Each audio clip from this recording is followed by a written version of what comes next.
Okay. Hi, Cassandra. My name is Cameron. I just want to welcome you in. How are you doing?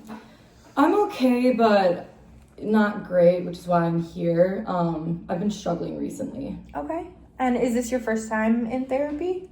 Yeah, so I don't really know what to expect. And yeah, Feeling some nervousness? definitely. Okay, definitely. that's totally normal.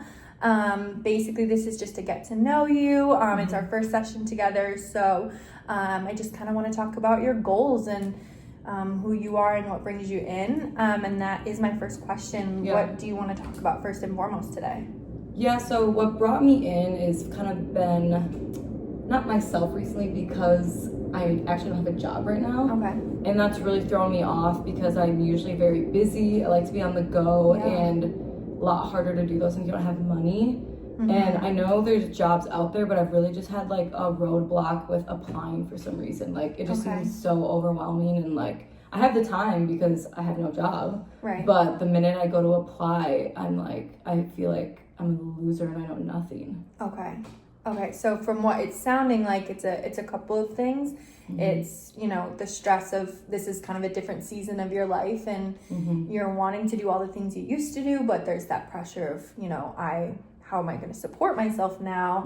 And that's making you feel maybe different. And then the stress of actually applying to jobs itself. I understand that can feel like an insurmountable kind of task. So that's all super valid. Okay. So in these moments when you're applying and actually sitting down to do that, how are you kind of feeling? I know I heard some words like loser. What's going through your head in those times? Yeah, I don't know what it is. I have a degree from college. I've just kind of been struggling since moving. I just feel like I don't really fit in, and I just keep getting down on myself. Like the longer it's taking, the more I'm just like, why? Like all of your friends have jobs. Yeah.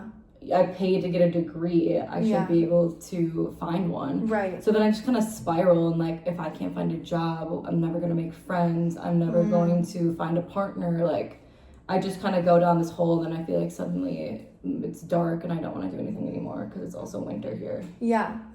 It does sound like a bit of catastrophizing. That is kind of what we call it when you have this one problem and it's kind of snowballing into making you feel extreme about everything else. I feel like that a lot. Yeah, and it's completely normal. I kind of want to go back and focus on those words that you're saying about yourself, and kind of, it sounds like this time in your life is affecting kind of your self-worth a bit. So when you have those thoughts like, oh, I feel like a loser, I feel, XYZ, how do you think those thoughts are helpful? Like, do you think that's productive? No, I feel like I know it's not productive, but I can't help but feel that way. Yeah. I think a lot of it has to do with comparing myself to other people too, and like it's just kind of what I keep going back to. It's like, I don't want to say it's safe to feel that way because I hate feeling that way, but it's like easy to attribute like me failing right now to like because it's my fault, because I'm a loser. And that just kind of I guess I think about it more than I even realize, but saying it out loud might be a problem. Yeah.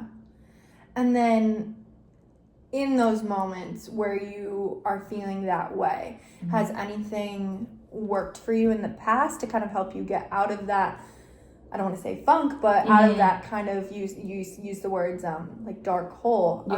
What has kind of been helpful for you? Yeah, I think I'm honestly still trying to figure it out, which is why I wanted to seek out your counsel. Yeah, but, absolutely.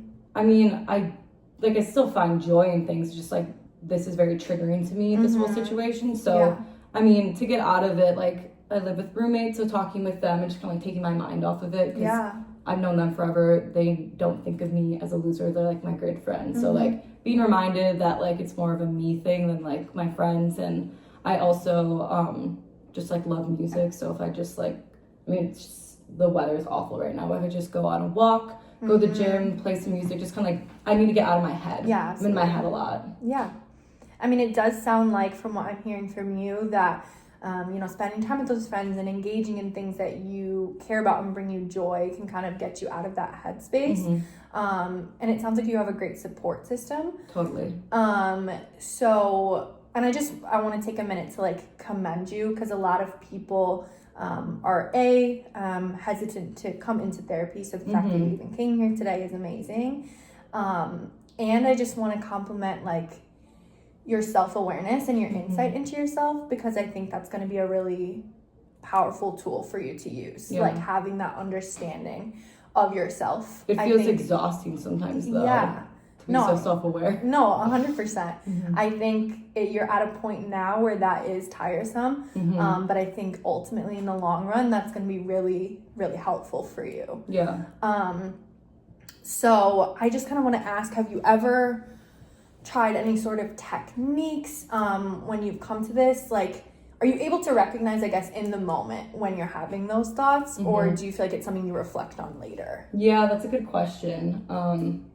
Well, I feel like initially I didn't realize it in the moment. It was more of like upon reflection, but I since have realized it in the moment. That's why like I wanted to like kind of talk to somebody, because I've recognized a pattern is bad, but it's still like, even though I recognize it, like you can't just like snap your fingers and change 100%, it. So I guess I would say both, but now I'm self-aware of it, but it still happens. Yeah, I think a big part is going to be just even recognizing those thoughts in the moment, not necessarily right away doing anything to change it, but just recognizing, okay, I had that thought just then. I think that's like a really great first step, and it sounds like you're already kind of doing that. So have you ever tried any like journaling or any things of that nature? Is that something you see yourself being comfortable with?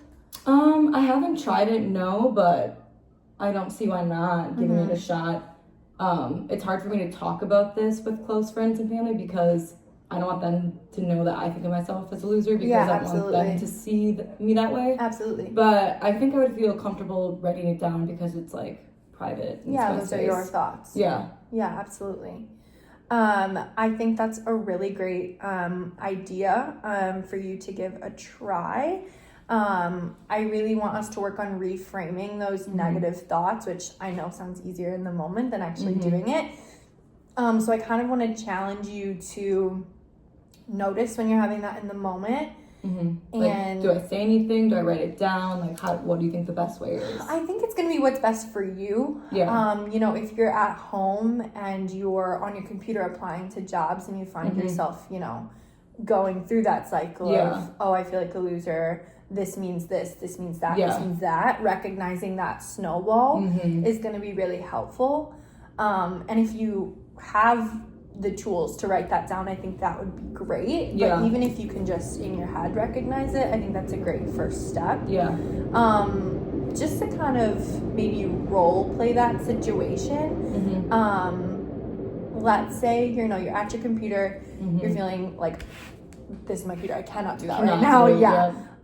You're feeling like, oh, I'm a loser. I want you to maybe try what's like something you could say about yourself that could combat that. Like, what is something positive? Like a positive affirmation, you could say.